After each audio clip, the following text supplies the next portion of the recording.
Oi, eu sou a Nina e hoje eu vim indicar os 5 livros que mais me desafiaram, que eu já li até hoje. Esse vídeo foi uma ideia da Nanda, que ela mandou pra mim no Instagram, então obrigada, Nanda, pela sugestão. Eu achei muito legal porque eu acho que é uma coisa que acontece às vezes, né? A gente deixa de tentar algumas leituras por ter medo. E todos esses livros que eu vou falar aqui são livros que eu amo muito, apesar de terem sido muito desafiadores pra mim. Então eu coloquei nessa série do Nina Indica, porque são realmente indicações fortíssimas. Vários deles eu já falei várias vezes aqui, mas nesse vídeo eu vou acabar focando um pouco nas dificuldades que eu tive com eles, que totalmente valeram a pena. Então o primeiro que eu vou colocar aqui é a Odisseia, do Homero, que é um dos livros da minha vida, né, desde a infância. Quem não viu o vídeo dos livros da minha infância, dá uma olhadinha lá que eu já comento sobre Odisseia. Mas ele é um poema épico, então eu não vou dizer que foi uma leitura fácil na primeira vez que eu fiz. Eu já li 3 vezes o original, né? Essa edição da Kozak facilita muito a leitura, porque a primeira vez que eu li numa outra edição, eu não vou lembrar se era da Martin Claret, mas era uma edição um pouco mais simples, assim, que complicou um pouquinho. E sendo um poema épico, né, muito antigo, vai ter algumas dificuldades com relação à linguagem e a você se situar mesmo.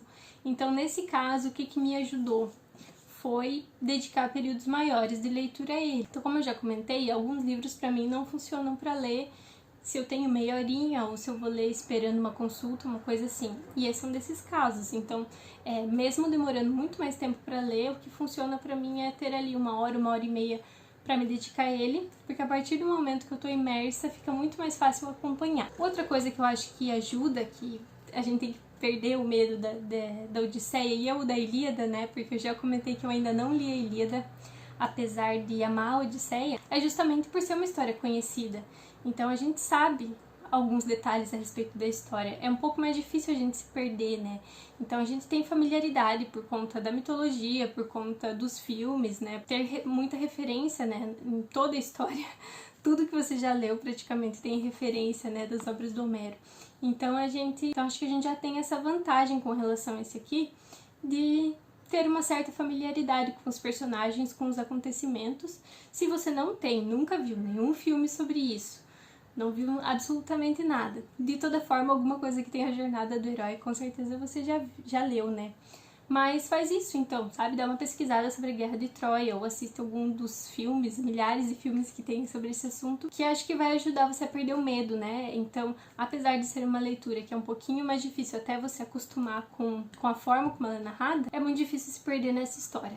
E vale muito a pena, tanto que eu já li 3 vezes e pretendo ler mais, porque eu amo demais, é um dos livros da minha vida de verdade, e eu vou falar muito isso aqui, porque todos eles são. O próximo livro que eu coloquei aqui foi Germinal, do Émile Zola. Gente, esse livro é uma coisa louca, foi o livro que mais me causou sensações físicas na vida. Eu emagreci lendo esse livro, acho que eu li ele uns 10 dias, e me fazia muito mal, então, ou seja, Desgraceira eu leio todo mês, né, tô sempre lendo Desgraceira, mas a forma como ele é escrito, né, ele é um livro do naturalismo, então ele causa sensações de uma maneira muito forte, é muito cru, né, tudo que é narrado aqui. Então eu mal conseguia comer enquanto eu li esse livro. Então essa foi uma das questões. E a segunda questão é com relação à minha edição mesmo. Então eu tenho muita vontade de comprar uma edição melhor, né, uma edição nova, porque olha a cor que tá essa minha. E apesar disso eu sou bem apegada nela, mas eu sinto que ela atrapalhou um pouco minha leitura por conta da linguagem, né, por ser uma edição antiga que me causou ali alguns empecilhos. Apesar disso, ele não é um livro difícil, assim, se a gente relacionar com a Odisseia, ele não tem uma linguagem muito diferente, ele não tem nada muito fora do comum.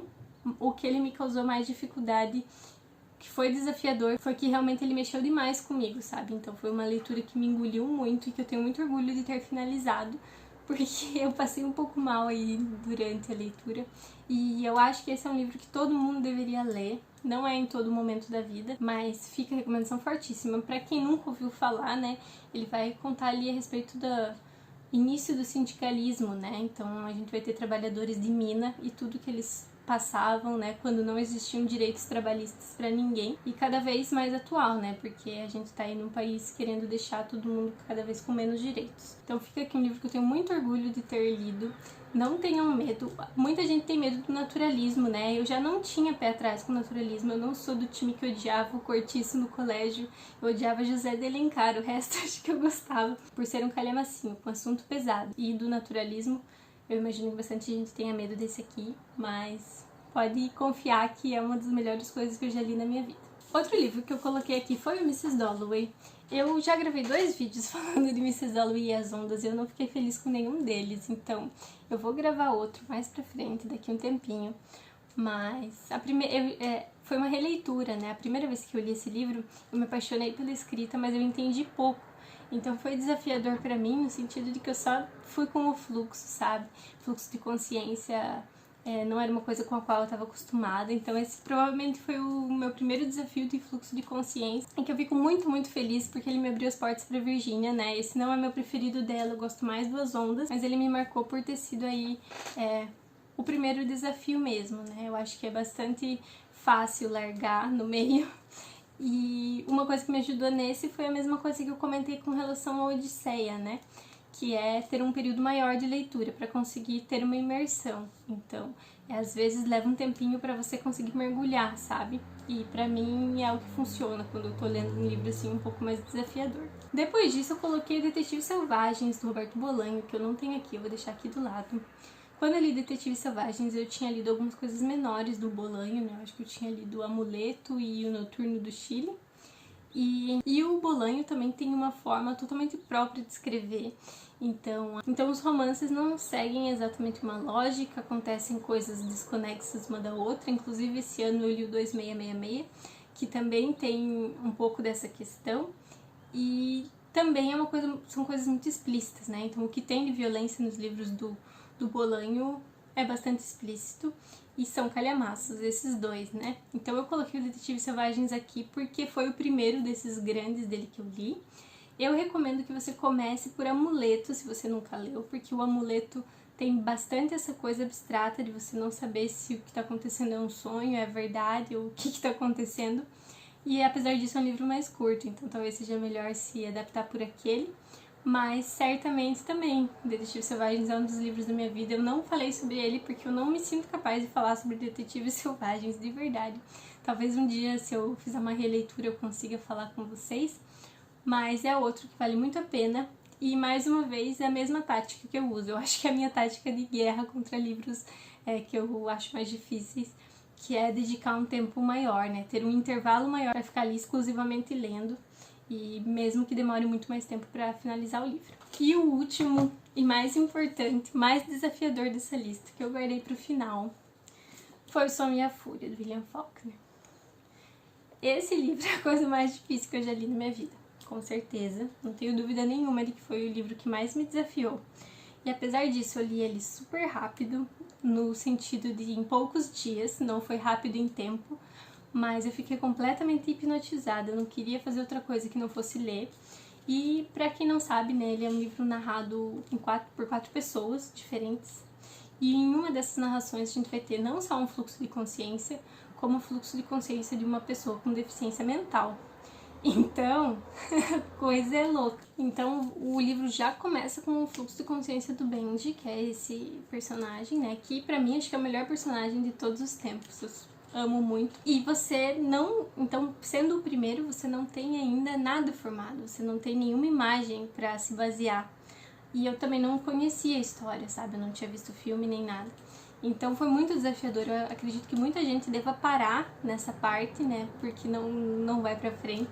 E o livro é basicamente um quebra-cabeça. Então, o Benji, as coisas ali que ele narra muita coisa com metáfora, porque ele não entende, né? Então ele narra uma sensação, ele narra que estava com calor, ele narra que chorou e você precisa ir encaixando essas peças.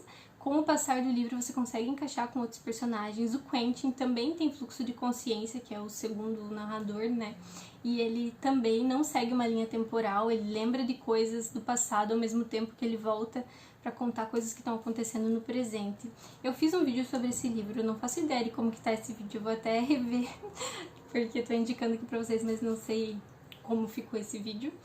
Mas é difícil falar sobre ele, né, então eu vou deixar o vídeo ali embaixo se vocês quiserem saber mais detalhes. Eu acho que esse aqui é o melhor livro em termos de qualidade literária que eu já li. Então, se você não leu O Som e a Fúria, eu te entendo, mas no dia que você resolver ler, né, eu garanto que vai valer a pena. Eu certamente vou reler esse livro, eu nem quero esperar tanto, porque eu acho que já tem uns mais de 2 anos que eu li. Eu li em fevereiro, que era meu aniversário, eu lembro disso. Tava lendo esse livro no meu aniversário. E, enfim, se vocês já leram O Som e a Fúria, me contem aqui o que vocês acham, se vocês também concordam que isso aqui é a melhor coisa já escrita. Basicamente, das que eu li, é isso que eu considero. Foram esses os livros que eu coloquei aqui, e eu queria citar mais alguns que eu tenho medo de ler por conta desse desafio. E queria que vocês me contassem, né, se vocês já leram algum desses, o que eu deveria achar. Um deles é o Jogo da Amarelinha, que tenho bastante receio de ler, porque muita gente diz ali, né, que é super confuso e que é uma grande obra-prima, mas que é difícil. Então me contem aqui se vocês já leram O Jogo da Amarelinha. Eu nunca li nada do Cortázar. Ulisses, do James Joyce, eu também nunca li. E eu me interesso muito, já pelo título, né, porque eu amo Odisseia. Então eu tenho bastante medo, mas me contem aqui se vocês já leram, se vale a pena. Tem bastante gente também que começa a ler e não acha grandes coisas, então é outro medo que eu tenho de me decepcionar. Outro que eu já coloquei aqui é a Ilíada, provavelmente desses que eu tô citando é o próximo que eu pegue pra ler, mas não prometo quando. E que não faz sentido, né, esse medo, visto que eu amo Odisseia, mas é uma empreitada mesmo, né, precisa ter aí alguma dedicação. Outro que eu até tenho aqui é Guerra e Paz. Guerra e Paz eu acho que é mais pelo tamanho, né, ele é um super calhamaço e ele é um livro russo, então eu também não espero que ele seja um livro super rapidinho de ler. Eu digo isso porque existem vários calhamaços que a gente consegue ler mais rapidinho por conta da temática, né, não vai ser o caso do Guerra e Paz, na minha opinião. E pra finalizar, o Em Busca do Tempo Perdido, que na verdade é uma série que eu tenho muita vontade de ler, mas eu também acho que precisa estar numa fase da vida em que você esteja se conectando com eles, né, com essa série. Então me contem aqui quais foram os maiores desafios de vocês, o que vocês acharam dos meus, e a gente se vê no próximo vídeo.